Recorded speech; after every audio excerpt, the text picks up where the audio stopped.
नमस्कार दोस्तों, एक बार फिर से हम अपने चैनल पे आपका स्वागत करते हैं। आइए हम आपको बताते हैं जो किसान हैं और बेसिकली बिहार से बिलोंग करते हैं। दरअसल ये वीडियो उनके लिए है।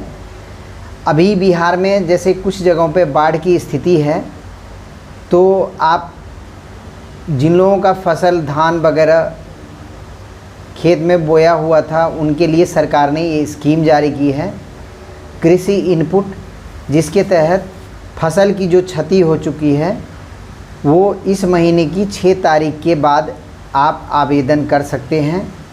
ये 6 अक्टूबर 2024 के बाद आप आवेदन कर सकते हैं। इसके लिए 2 तरीके से आवेदन करना होगा आपको, और क्या क्या डॉक्यूमेंट की ज़रूरत है इसके बारे में मैं आपको इस वीडियो में बताता हूँ।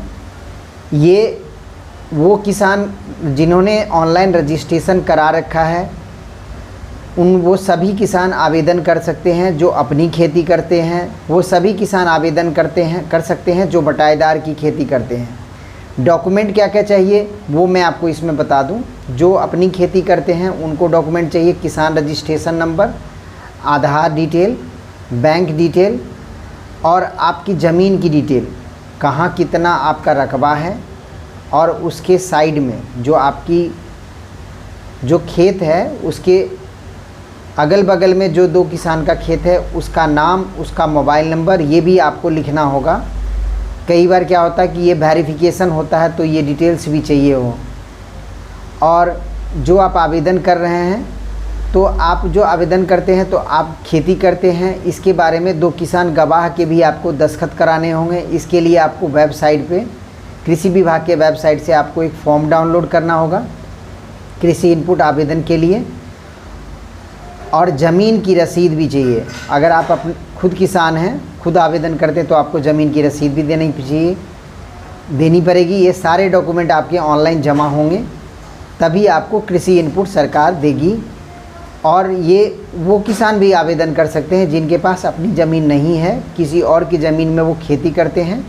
उन्होंने अगर ऑनलाइन किसान रजिस्ट्रेशन करा रखा है तो उनको रजिस्ट्रेशन नंबर, उसके बाद जो मोबाइल उनका लिंक है वो मोबाइल नंबर उनके पास होना चाहिए, आधार कार्ड, बैंक डिटेल, और प्लस आपको अपने वार्ड मेंबर से एक फ़िजिकल सिग्नेचर लेना होगा। कृषि इनपुट का जो फॉर्म आता है 2024-25 का, उस फॉर्म में आपको दस्तखत कराना होगा। उस दस्तखत में ये सारी डिटेल होगी जो आप जिस भूमि पे खेती करते हैं, उसका खाता नंबर, खसरा नंबर, जो भी डिटेल आपको पता होगा, या खाते नंबर, कुछ भी एक चीज़ पता होगा, या खसरा नंबर, वो आपको डालना होगा। जो खेती आप करते हैं वो कितना रकबा है वो डालना होगा आपको। उसके दाएं बाएं जो दूसरे किसान हैं उनका नाम, उनका मोबाइल नंबर, ये भी डालना होगा। तभी ये सारी चीज़ लेकर के आप किसी भी साइबर कैफ़े में, या CSC सेंटर पे, या CSP सेंटर पे, वहाँ आप सारा डॉक्यूमेंट लेकर के चले जाएं। वहाँ आज ही आवेदन करें, क्योंकि सरकार जो सहायता दे रही है, अगर आपका फसल में किसी तरह का क्षति हो गया है, जिनका भी फसल में बाढ़ से नुकसान हो गया है, सरकार ये उनके लिए आवेदन प्रक्रिया जारी की है।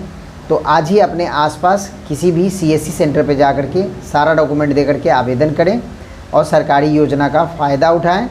और इस वीडियो को ज़्यादा से ज़्यादा शेयर करें ताकि उन लोगों को भी पता चल पाए जिनको कृषि इनपुट आवेदन करनी है, जिनको बाढ़ में दरभंगा, मधुबनी, सहरसा, पूर्णिया, ये सब में जहाँ जहाँ बाढ़ से जो नुकसान हुआ है, उन सबको इसका फ़ायदा मिले। और जल्दी से जल्दी आप लोग आवेदन कर दीजिए ताकि सरकार आपको सही समय पर आपको पैसा दे पाए।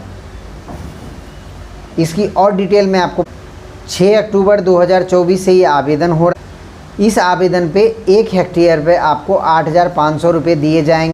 और अगर आपकी ज़मीन सिंचित है तो उसमें 17,000 प्रति हेक्टेयर के हिसाब से आपको दिया जाएगा। अगर आपने ज़मीन को सिंचाई करवा रखी थी तब आपको 17,000 प्रति एकड़ के हिसाब से पैसे दिए।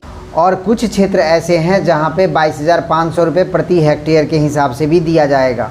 इसलिए आज ही अपने नज़दीकी CSC सेंटर पे जा कर के बाढ़ क्षेत्र से किसी भी क्षेत्र में आप किसी भी क्षेत्र से बिलोंग करते हो, तो वहाँ पे अगर बाढ़ से कुछ भी नुकसान हो गया हो तो कृषि से संबंधित ये कागजात लेकर के आज ही अपने नज़दीकी CSC सेंटर पे जा कर के ये आवेदन करें और सरकार जो योजना दे रही है इसका आप लोग लाभ उठाएं और ज़्यादा से ज़्यादा इस वीडियो को शेयर करें ताकि उन्हें भी आवेदन करने में बिहार गवर्नमेंट के वेबसाइट पे ये चीज़ सुविधा हो। मैं नीचे इसका लिंक डिस्क्रिप्शन पे डाल देता हूँ।